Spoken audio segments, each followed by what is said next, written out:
Jerusalem today, as in Jesus' time, is filled with people in all shapes and sizes. So who did Jesus relate to? And how did he use touch to communicate with them? I think one of the best ways to truly understand Jesus is to see how he treated other people.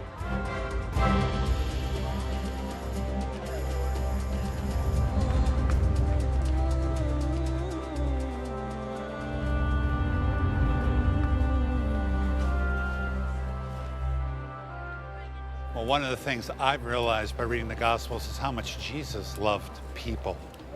He walked among them and got involved in their lives. He loved people so much he wanted to become one of them. Despite his celebrity status, Jesus never pushed anyone away, accepting everyone at any time. To explain Jesus' connection with people, we need to look at his spiritual DNA. The Trinity is difficult to explain in structure, but in concept, the Trinity is about relationship, Father, Son, and Holy Spirit. The very heart of Jesus, then, is about relationship. I find it amazing the many different types of connections Jesus made. I think Jesus was easy to be around. I really do. I think that's why people were compelled to be with him. I don't know how he seemed to have time for so many. I struggle with that. Now, the culture of the day separated classes of people. The rich from the poor, the sick from the healthy, the Jews from the Gentiles, the men from the women. Jesus broke down all those walls and associated with everyone. The apostles kept the sick and the diseased, even the children, from getting too close to Jesus, but Jesus brought them closer. The rabbis and the priests that served in the temple could only serve if they were ritually clean. And if you touch a woman because you don't know which time in her month she is, he might become unclean. If you touch a person suffering from a certain disease like leprosy, he could become unclean. When he touched a dead body, he would be unclean.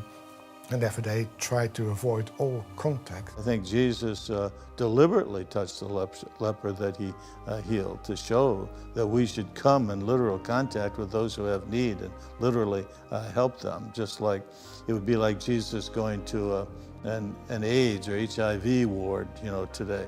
They would put distance boundaries. They'd say you cannot come within this certain period of space because if you do, then you're unclean. You got to go through all the rituals and all that. You've been bad because you've been tainted. And he's saying, no, that's not the way it is at all. I have no boundaries like this. He reached out to help his fellow men. He was not being contaminated by touching a person because as soon as he touched them, the person was healed. Jesus touched people because of the power of touch. The power of touch says, I value you enough to get this close to you. There's nothing between us any longer. And everything about Jesus said, I've come to remove the barrier. Physical touch was a very important affirmation.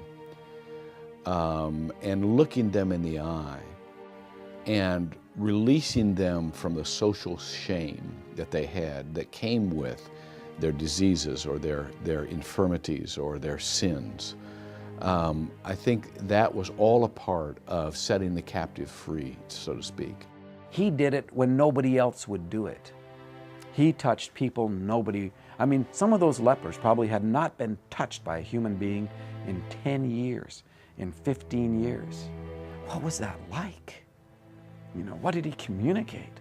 Because he was willing to touch me, unbelievable. Well, Jesus recognized that humans need touch. Our skin has receptors that respond to contact. Jesus could have spoken the words at times and healed people, but instead he chose human touch. His touch had power in it. His touch provided renewal and healing. Now, human touch can transfer disease and germs, but God's touch transfers life to the one being touched. Jesus loved hanging out with people so much, he went to all their parties. In fact, his association with some caused him to be labeled a drunk and a sinner. Jesus responded to them, "It is not the healthy who need a doctor, but the sick." I wonder where Jesus would hang out today. When you consider the spectrum of people that Jesus would hang out with, absolutely. He could go to gay bars, he could go to strip bars, he could go to the worst alleys where junkies shoot up. I couldn't go into those places, I'll be honest with you. I could not. I could stand outside of them and visit with people in the parking lot. But I'm not strong enough. I think many of us are concerned with our reputation, and more concerned sometimes with the reputation that we have than the people who are most lost. We tend to say Jesus would never go into country clubs or walk onto a golf course. I think Jesus would go wherever there was somebody who was lonely and open to an honest conversation. If we stop to think, why don't I go down, next time I pass that guy with a cart that's homeless, why don't I just go over and sit down and have a conversation with him? I think if we thought more like Jesus, that's exactly what we'd do. I wonder if Jesus enjoyed this newfound level of human interaction. Did living as God in spirit form limit his ability to enjoy human contact on our level? You know, in some ways, we as humans get to experience things that those in the heavenly level only marvel at. Things like marriage and friendship and kisses on the cheeks and high fives and chest bumps after a touchdown. I bet Jesus enjoyed human relationship, relishing in it and becoming the supreme example of it. Who would he be with? He would be the worst with the worst. He would be with me.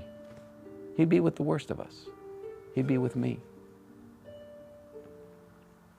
And I would love it. You know, we're not any different from each other. We are, apart from him, we're lost, you know. And there's no core difference between me and, you know, somebody who gets caught, you know. And if it's not for him, the healing in my life and the healing in your life, it's just not a possibility. But he does. He comes to us. We find him in the middle of our lives. He enters into this soul that is still so damaged by history and by what people have done to us and all this stuff. And he's not ashamed to be called my brother.